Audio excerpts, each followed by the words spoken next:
Hello, kiddies. Hello, Belle. How's the math coming? I hear you really like math. That's very good. Sometimes you need to be able to do that math really good.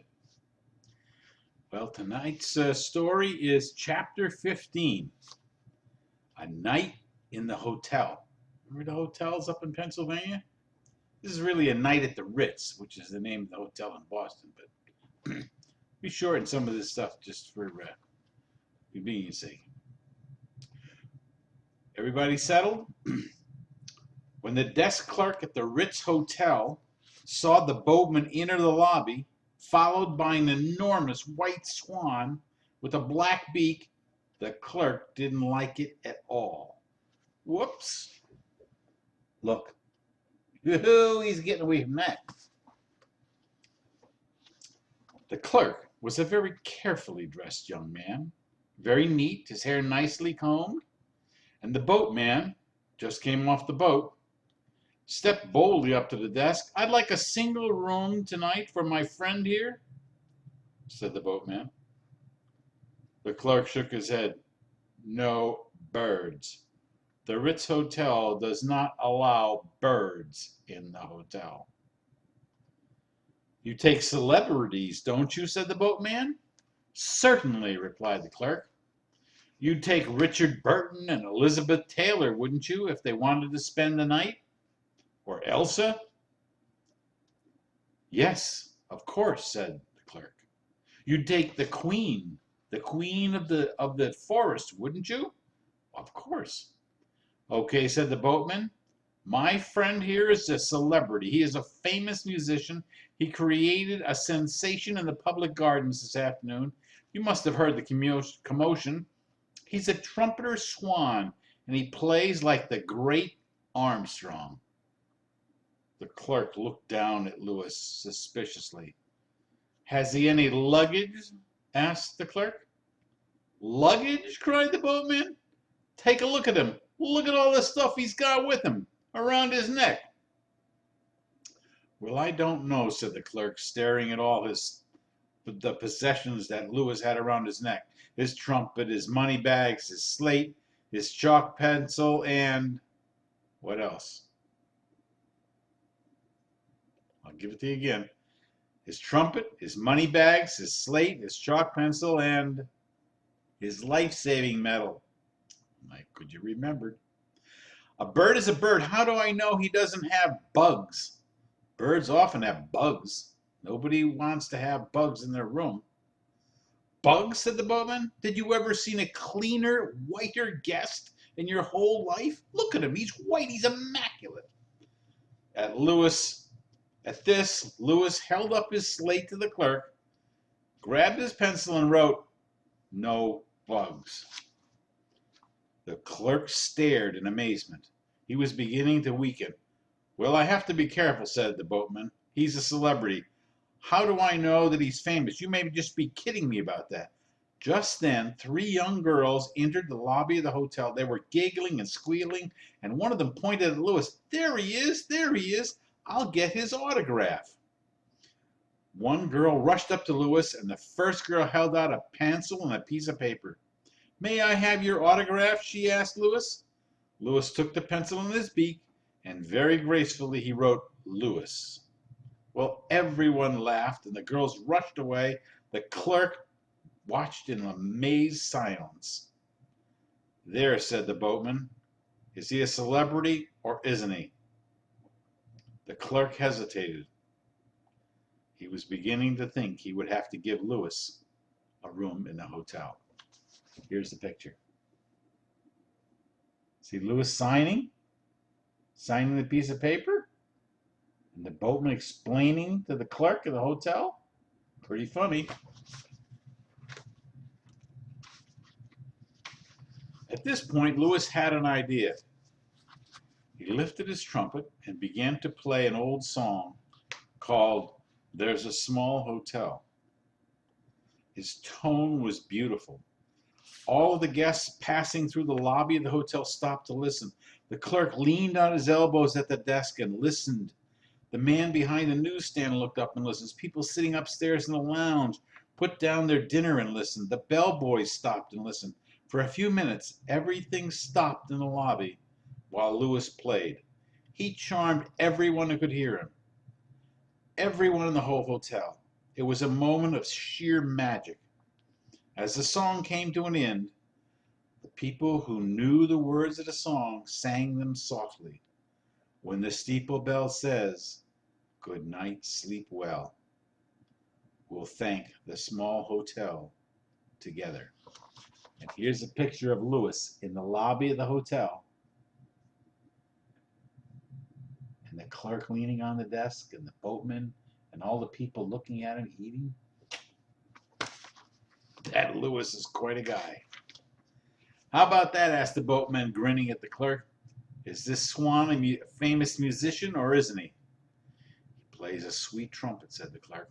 But there's one more question that I hesitate to bring up. What about his personal habits? Is he clean? Will he mess up the room at all? Musicians are a bad lot. I can't allow a large bird to occupy one of our beds. It might put us out of business. Some of the other guests might complain. Lewis picked up his slate and he wrote, I sleep in the bathtub. Will not disturb the bed. Well, the clerk backed up and looked and said, who's going to pay the bill? I am, said the boatman. I'll be here early tomorrow morning when Lewis checks out. Well, the clerk couldn't think of any more reasons for not letting Lewis have his own room. Very well, he said. Sign the register, please. And he handed Lewis the pen and a piece of paper. And Lewis wrote, Lewis the Swan, Upper Red Rock Lake, Montana. Some of us can read what that says. See, in big black letters, Lewis the Swan, Upper Red Rock Lake, Montana. The clerk looked at it, and he seemed satisfied at last. He summoned a bellboy, that's the person who helps him carry the luggage up the stairs. And he handed him the key and said, take this gentleman to his room. Lewis removed his medal, his trumpet, his slate, his chalk pencil, and his money bags, and he handed them to the bellboy. Together they walked to the elevator, and the boatman said goodbye. Here's Lewis walking to the elevator. See, there's people in the elevator, and the bellboy is carrying the stuff from Lewis. Sleep well, Lewis, called the boatman, and be ready to come to work really early in the morning. Lewis nodded his long neck, and the elevator door opened. This way, sir, said the bellboy, and they entered the elevator and waited for the door to close. A rich smell of perfume filled the air. Lewis stood very still. Then he felt himself rising. Elevators were strange. He stopped at the 7th floor, and the bellboy led Lewis to his room, unlocked the door, and let him in. Here you are, sir. Would you have a window open?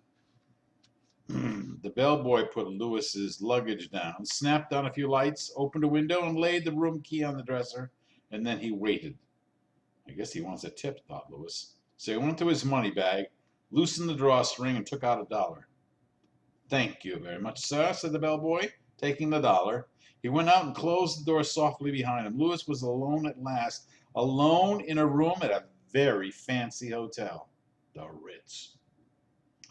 Lewis had never spent a night alone in a hotel.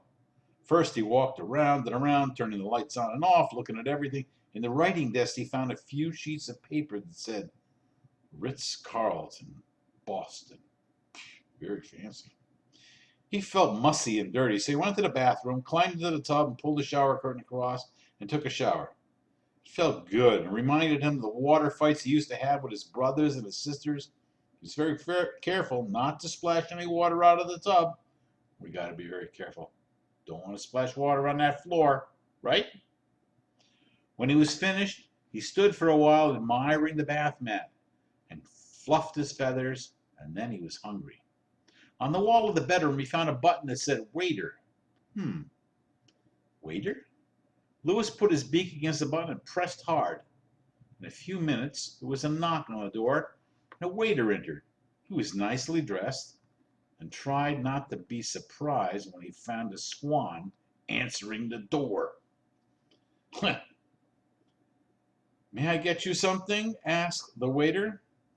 Lewis picked up his chalk pencil and he said, 12 watercress sandwiches, please, he wrote on the slate. The waiter thought for a minute. Are you expecting guests? He asks. Lewis shook his head. No. And you want 12 watercress sandwiches? Lewis nodded. Very good, sir. Do you want them with mayonnaise? Lewis didn't know what mayonnaise tasted like, but he thought fast. He cleaned his slate and wrote, 1 with, 11 without. The waiter bowed and left the room. Now, watercress, in case you don't know what that is, that's the stuff that grows on the bottom of the lake. And that's what Lewis dips down and grabs with his flat bill and pulls it up and eats. Well, the waiter bowed and left the room. Half hour later, he was back and he rolled this rolling table into the room. And on it was a huge platter of watercress sandwiches. Sandwiches, mind you. Bread, watercress, bread. Along with a plate and a knife and a fork and spoon and salt and pepper, a glass of water, a linen napkin, all nicely folded. There was a butter dish with some butter and some cracked ice, and everything was arranged carefully. And a bill for Lewis to sign. The bill said, watercress sandwiches, 12, $18. Look at that. There's the waiter and the sandwiches and the waiter giving the bill to Lewis. Well, Lewis said, goodness, this is an expensive place. I hope the Boatman won't be mad when he sees these dinner charges on the bill tomorrow morning. Well, he grabbed the pencil from the waiter and signed the bill, Lewis the Swan. The waiter took the bill and stood there, waiting. I guess he wants a tip, thought Lewis. So he opened his money bag again and drew out $2 and handed it to the waiter. How much did he give to the bellboy? That's right, $1. Well, the waiter thanked him, bowed, and went away. Well, because the Swan has such a long neck, the table was just at the right height for Lewis. He didn't need a chair, and he ate his supper standing up. He tried the sandwich that had mayonnaise on it and decided, nah, mayonnaise wasn't for him. Then he carefully pulled each sandwich apart. All he really wanted was a watercress. He piled the bread in slices of 2 neat piles, and he scooped all the watercress onto his plate, and he had a very nice supper. Didn't care for the butter either. When he was thirsty, instead of drinking from the glass of water, he went into the bathroom, drew a basin full of cold water, and drank that. He took his napkin and wiped his beak. Classy bird, huh? And then he pushed the table out of the way. He felt much better having a nice meal. To be all alone in a hotel gives a person a cozy feeling and a feeling of importance. They feel good. Lewis felt good, but soon he felt rather lonely. He thought about Sam Beaver and Camp Couscous, and he thought about his father and his mother and his sisters and brothers back home in Montana. And he thought of Serena, the swan he loved, and wondered how she was doing. The words of the song that he'd played in the lobby came back to him. There's a small hotel with a wishing well. I wish that I were there together. How wonderful, he thought, it would be if Serena could be here at the Ritz and enjoy the hotel with him. Well, the waiter had left an evening newspaper on the table. Newspaper is something that comes, on there. How wonderful it would be, he thought, if Serena could be here at the Ritz. So he opened the paper and he saw a picture of himself on the lake in the public garden in front of the swan boat. And the big headline says, Boston goes wild over the trumpet of the swan. Look at that. That's what it says. And there he is at the desk, going to do some writing with the pencil in his beak. The news story began. The news story in the newspaper. There's a new bird in town. His name is Lewis. He's a trumpeter swan that really plays the trumpet. Incredible as it may seem, this rare and beautiful water bird has accepted employment with the Swan Boat Management in the public garden and is entertaining boat riders with his smooth trumpet.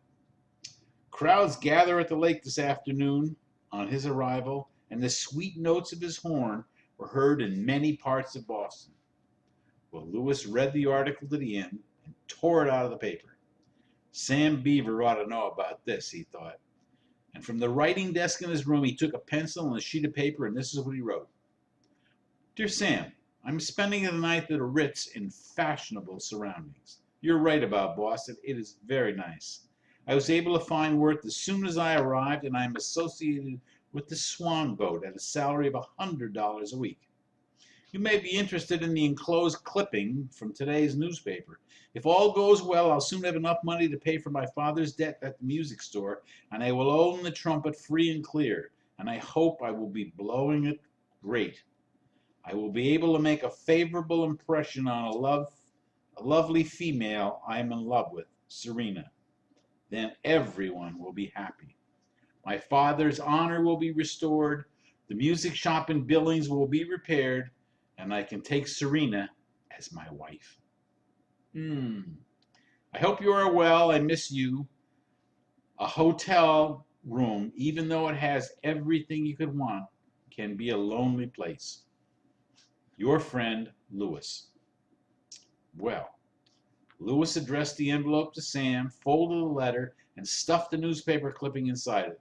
He found a stamp, and he sealed the envelope, and he put the stamp on it, and he put it in the mail chute, which is right outside the door of his room. Now I'll go to sleep, he thought. He went to the bathroom, and he used the toilet. For a swan, pretty good deal. Then he drew a full bathtub of cold water. He couldn't get Serena out of his mind. How wonderful it would be if she were here. Before he settled down for the night, he picked up his trumpet, and played the song he composed to her when he was in Ontario. Oh, ever in the greening spring, by bank and bough retiring, for love shall I be sorrowing, and swans of my desire. He might not be good at lyrics. He tried to play softly, but in a minute the phone rang in his room. Lewis picked up the phone, put it to his ear, and a voice said, I'm sorry, sir, but I'll have to ask you not to make so much noise. The Ritz does not allow its guests to play trumpets in the bedrooms. Oops. Lewis hung up the phone, put his trumpet away, and he turned out the lights and climbed into the cold bathtub. Ooh, it felt good. He curved his long neck around and rested his head on his back, tucked his bill under his wing, like all swans do, and he lay there floating on the water, softly cradled in his feathers. Soon he was asleep, dreaming of little lakes in the north in the springtime, dreaming of Serena, his true love.